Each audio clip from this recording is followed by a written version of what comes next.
문목사입니다. 오랜만에 영상으로 뵙습니다. 신이 있다고들 하지 않습니까? 한편에서는 신이 없다고 합니다. 어느 쪽 말이 맞는 걸까요? 신이라 하지 않습니까? 신, 사람 아니라 이 말이지요. 신이라고 하면 적어도 우리보다 차원이 높은 존재여야 합니다. 우리는 신보다 하위 차원의 존재여야 합니다. 우리가 우리보다 못한 차원의 존재에게 무엇을 바라거나 희망을 걸거나 하지는 않습니다. 하위 차원의 존재가 상위 차원의 존재가 있다 없다 말하는 것은 이치에 맞지 않습니다. 신이라고 정의한 이상 신은 있다 해도 문제고 없다 해도 문제입니다. 나는 신보다 하위 차원의 존재입니다. 따라서 신은 하위 차원의 존재인 내가 있다 하면 있고 없다 하면 없는 것인가 생각해 봐야겠습니다. 신이 있느냐 없느냐 이런 문제보다 앞서서 생각해야 할 점이 있습니다. 나는 무엇을 신이라고 생각하는가 이겁니다.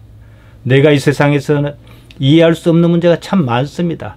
열심히 노력했는데도 결과가 기대에 미치지 못합니다. 나보다 못한 사람이 나보다 훨씬 더 잘 삽니다. 그토록 애썼는데도 실패로 끝나고 많은 일도 있습니다. 보통 생각으로 세상의 이치는 애쓴 만큼, 공을 들인 만큼, 능력이 있는 만큼 더 좋은 결과를 얻어야 맞습니다. 현실은 그렇지 않습니다. 대부분은 여기서 좌절합니다. 내가 미처 모르는 무엇이 있지 싶습니다. 그것을 알고 싶습니다. 이 모든 것의 총체를 신이라 하자, 이 문제입니다.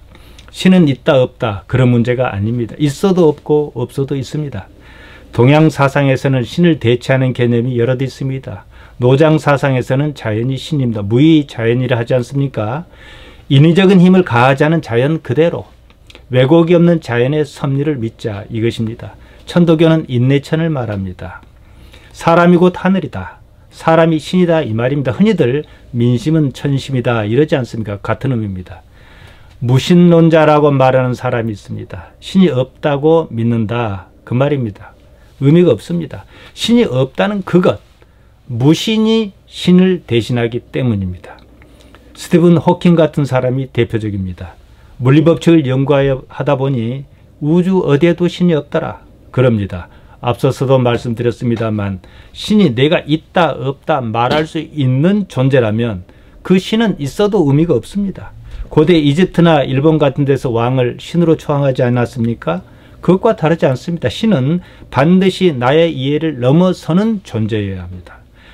신을 자기 이해 아래 둔다면 신이 있다고 말하는 것 자체가 우스운 일입니다. 이 세상에는 알 수 없는 일이 많습니다. 그나마 조금이라도 무엇을 알아가면 무엇이 있지 싶습니다. 거기서 나름대로 일정한 가닥이 잡히면 이치니 섭리니 이럽니다. 이 문제를 일전에 제가 통계라고 말씀드린 적이 있습니다. 이 세상에는 어떤 이치가 있습니다. 과학자는 이 이치를 수식으로 풀어내려 합니다. 어떤 이는 풀리는 것에서 오히려 경외감을 느낍니다. 그 때문에 신이 있다 합니다. 또 다른 한쪽에서는 오히려 그러기 때문에 신이 없다고라고도 합니다.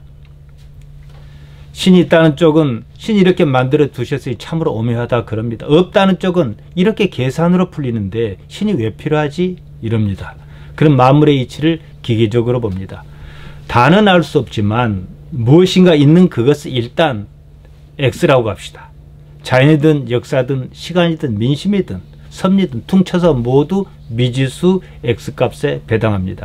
당장은 모르니까 말입니다. 그래 놓고 문제를 풉니다. 자연스럽게 X 이퀄 데오스라 하니 문제가 없습니다.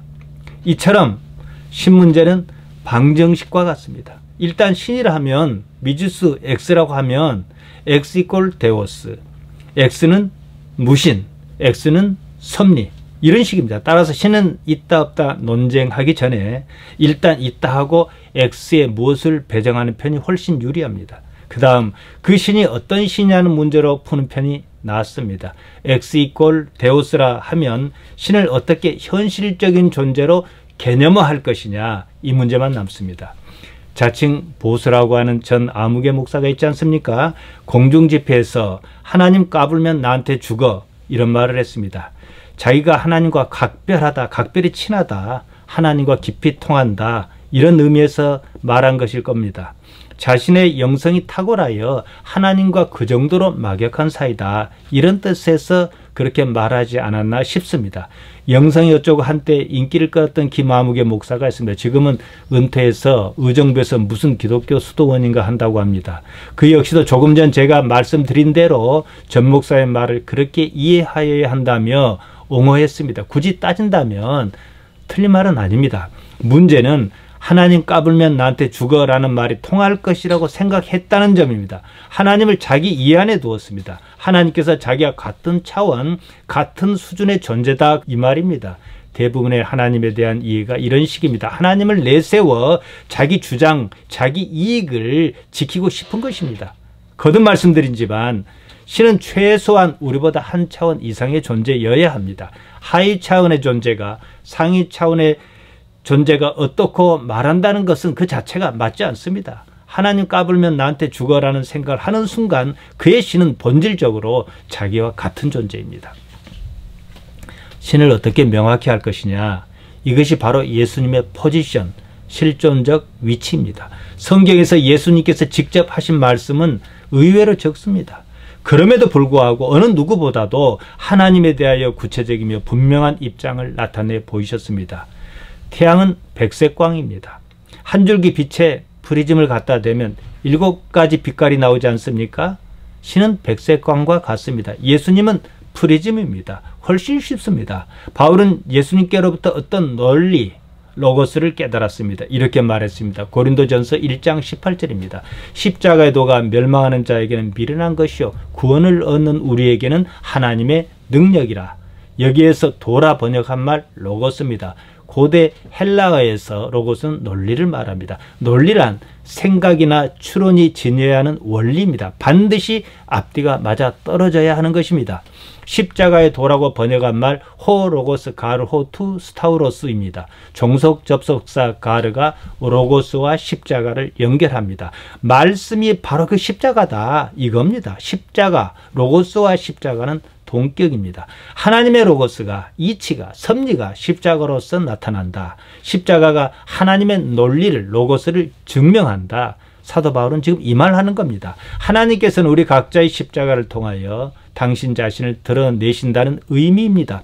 저마다 십자가를 져야만 하는 이유입니다. 여러분은 진정으로 하나님과 관계하고 싶습니까? 그러면 여러분의 십자가는 무엇입니까? 여러분은 어째서 십자가를 지려야 합니까? 아니면 무엇 때문에 십자가를 거부합니까? 여기에 답이 있습니다. 예수님의 복음 바로 이것을 말합니다.